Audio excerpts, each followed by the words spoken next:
முதல் செய்தியாக சார், கள்ளச்சாராயம் சேலம் அருகே இருக்கக்கூடிய ஆத்தூரில் ஒரு டாஸ்மாக் பக்கத்தில் இருக்கிற அட்டாச்சு பார் மாதிரி இருக்கிற இடம். அது அனுமதி பெறாத பார் மாதிரி தான் இருக்குது. அதில் கள்ளச்சாராயம் விற்றுக்கிட்டு இருந்திருக்காங்க. ஒருவர் போய் அதை மொபைல் ஃபோனில் எடுக்கும்போது சத்தம் போடுறாரு, இதுக்கெல்லாம் எங்கேருந்து அனுமதி கிடைக்குது, எப்படி கிடைக்குதுன்னு கேட்குறாரு. அதெல்லாம் ஒன்றும் இல்லைங்க, எல்லாம் போலீஸ்காரங்களுக்கு காசு கொடுத்துட்டு தாங்க விற்கிறோம், அதில் என்னங்க தப்பு அப்படிங்கிற மாதிரி எதிர்முனையில் இருக்கிறவர் கேட்குறாரு. கள்ளச்சாராயம் விற்பது ஏற்கனவே எப்பேற்பட்ட மரணங்கள்லாம் நிகழ்ந்தது அப்படிங்கிறத பார்த்தோம். நம்ம இப்போது போலீஸ்காரங்களுக்கு காசு கொடுத்துட்டு தான் விற்கிறோம், இப்படி இருக்கக்கூடிய ஒரு காணொலி காட்சி வைரல் ஆகிட்டு இருக்கு. இதை பதிவிட்டு முன்னாள் முதல்வர் எடப்பாடி பழனிசாமி அவர்கள் காவல்துறை திமுகவை சார்ந்தவர்கள்னா கண்டுக்காதா அப்படிங்கிற மாதிரி கேள்வி எழுப்பியிருக்காரு. சார், செய்தி எப்படி பார்க்குறீங்க?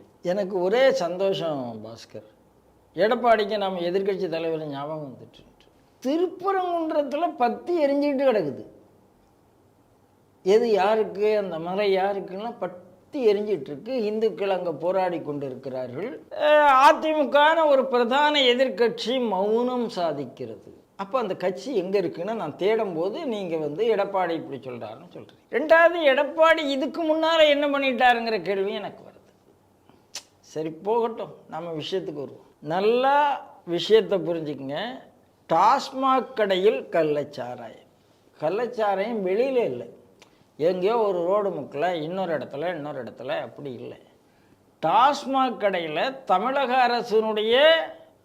அரசினுடைய சாராயத்தை விற்பனை செய்ய வேண்டியவர்கள் அதை விற்பனை செய்யாமல் கள்ளச்சாராயம் விற்பனை செய்கிறார்கள். இப்போ தான் எனக்கு செந்தில் பாலாஜி தேவைப்படுறார்.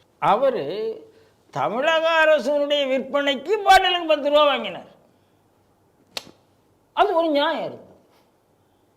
இப்போ தமிழக அரசு பாட்டிலேயே விற்காத இன்னொரு பாட்டில் வித்துரு, கள்ளச்சாராயத்தை வித்துருன்னா இந்த சாராய அமைச்சர் இன்னும் எவ்வளோ நல்லா போயிருக்காரு. அப்போது திமுகவில் என்ன புரியுதுன்னா, திமுகவில் ஒருத்தர் அயோக்கியத்தனம் பண்ணுறதுல மிஞ்சறவர்களாக இருக்கிறார்கள். ஏன்னா செந்தில் பாலாஜி சொல்லலை மதுப்பிரியர், அதாவது இவங்களுக்கு இத்தனை மணிக்கு கடையை திறக்கணும், அத்தனை மணிக்கு கடை திறக்கணும் அவர் சொல்லலை. அப்போ திமுக எப்படி அந்த சாராய டிபார்ட்மெண்ட்டை எப்படி பார்க்குது அப்படிங்கிறது இன்னொன்று. கள்ளக்குறிச்சியில், மரக்காணத்தில் எல்லாமே நமக்கு என்ன நடந்ததுன்னு தெரியும்.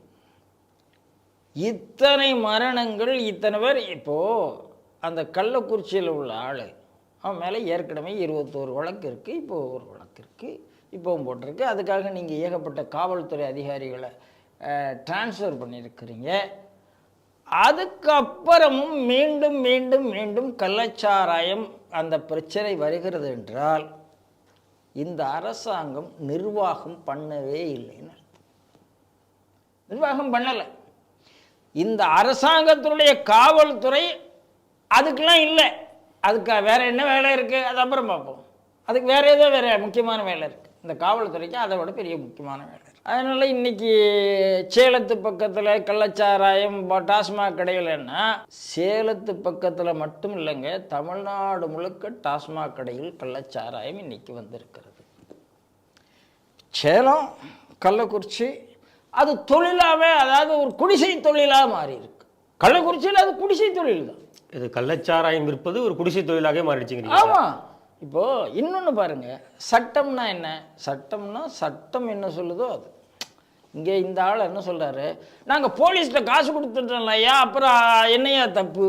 நீங்கள் அனுமதி வாங்கினா பரவாயில்ல, போலீஸ்கிட்ட காசு கொடுத்தா அது தப்பு இல்லை அப்படிங்கிற புது லாஜிக்காக இருக்கா இல்லையா உங்களுக்கு? ரைட்டு தப்பு தான், 2 தான்.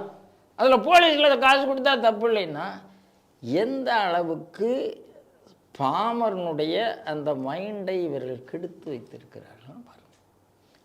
அதனால் தமிழ்நாட்டில் இப்போ இன்னொரு வீடியோ பார்த்தேன், ரொம்ப கொஞ்ச நேரத்துக்கு இங்கே வந்துட்டுருக்கிற வழியில் தான் பார்த்தேன். இளஞ்சிறார் ஒரு பையன் தண்ணி அடிச்சுட்டு ஒரு கடையை அடித்து உடைக்கிறான். கடையை அடைச்சி உடைக்கிறான், எல்லாம் நடக்குது. அதுக்கப்புறம் அவனை அவனுடைய ஐடென்டிட்டியை சொல்லாமல் 16 வயசு பையன் இளஞ்சிறார் அப்படின்னு கொண்டு போய் உள்ள வைக்கிறாங்க.